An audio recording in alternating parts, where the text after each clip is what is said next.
Welcome back to the Phonetics Lovers Sound Lab, the space where we listen a little closer to the sounds, the stories, and the soul behind the music. I'm so happy to have you here with us today. Today, we're dissecting a melody that has haunted the airwaves for over 40 years. You've heard David Guetta and Ava Max's latest floor filler, Forever Young. It's bright, it's fast, and it's full of that high-energy production we love. But if you listen closer, past the heavy bass and the polished vocals, you'll hear a ghost from the Cold War.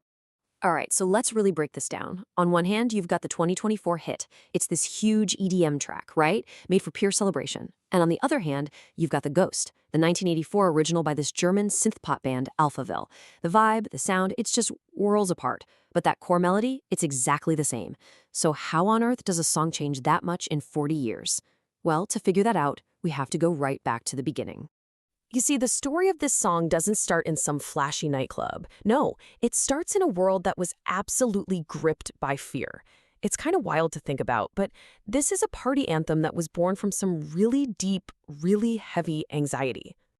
So take this lyric, "Heaven can wait, no use in watching the sky." When you hear that today, it sounds pretty poetic, doesn't it? Almost romantic. Like it's telling you to just live in the moment and stop waiting around for some perfect future. But back in 1984, those words meant something completely different, something chill. Yeah, watching the sky wasn't some metaphor for daydreaming. It was about the literal act of looking up at the sky, absolutely terrified that you might see the trails of incoming nuclear missiles. So the song wasn't about wanting the party to last forever. It was about the very real fear of not being able to live at all. And this is the crucial context you have to understand.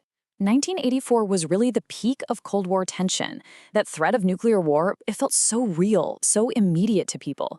So what did Alphaville do? They created this incredibly catchy, upbeat synth melody, but they paired it with these lyrics about the tragedy of youth just being wiped out by a bomb. It was basically a doomsday anthem disguised as a fun pop song. Which, it brings up a really fascinating question. How can a song that started in such a specific, dark place become something so completely different? How does its identity totally evolve over time? Well, to help us wrap our heads around this, we can actually look at a classic philosophical puzzle. It's called the ship of Theseus. The question is pretty simple. If you have a ship and you replace every single piece of wood on it one by one, when you're done, is it still the same ship? And believe it or not, this same exact question applies perfectly to our song. Just look at this song's journey. It really shows this idea in action. In the 80s, you have the original synth-pop version just full of fear. Then fast forward to the 2000s, Jay-Z reworks it into this hip-hop anthem all about legacy, young forever. And now here we are in the 2020s, and David Guetta has completely reimagined it as this pure EDM celebration. So the melody is the one thing that stays the same, but every other part, the beat, the lyrics, the entire context and meaning, it's all been replaced. So is it still Forever Young? And this really hammers home that shift in meaning.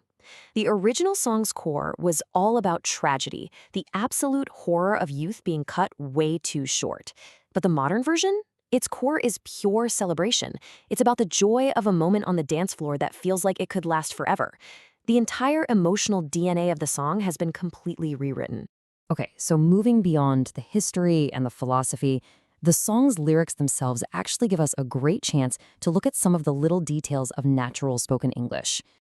So we're going to break down 3 specific things from the lyrics that are really key to speaking more fluently. We'll look at a key expression, some details on pronunciation, and a really common grammatical structure.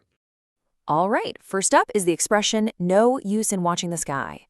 The rule here is super simple. Whenever you say there's no use in doing something, the verb that comes right after it always has to end in ing. It's how we show that an action is pointless.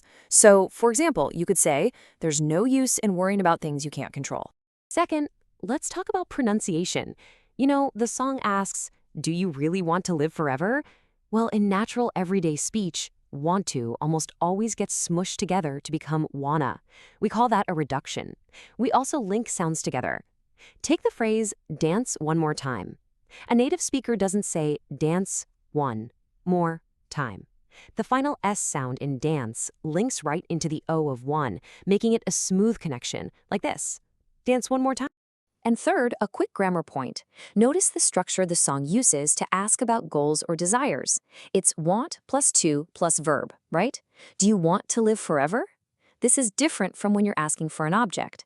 Then you just use want plus noun, like, do you want some water? And it's easy to flip the song's question into a statement about your own goals. I want to live forever. Okay, let's step back from the language for a second and look at that big central question one last time. Because what used to be just a poetic, hypothetical idea has now become a very real, very modern pursuit.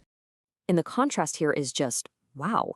In 1984, the idea of living forever was a total fantasy, something made impossible by the constant threat of the bomb. But today, billions and billions of dollars are being poured into longevity science and biohacking, all in an attempt to literally solve the song's question. We're actually the first generation that is actively trying to make forever a scientific reality. Before we go, I want to leave you with a thought about that central question. Do you really want to live forever? Maybe we don't need to live forever as long as our stories and our sounds do. When David Guetta samples that 40-year-old melody, he isn't just making a club hit. He's giving an old fear a new heart to beat inside of. It's a reminder that while the production changes from the analog synths of the 80s to the digital precision of 2026, the human feeling remains exactly the same. We are all just looking for a way to make the music last one more minute. And that's it for today's episode of the Phonetics Lovers Sound Lab. Thanks for listening. Until next time, stay curious, stay tuned, and keep falling in love with sound.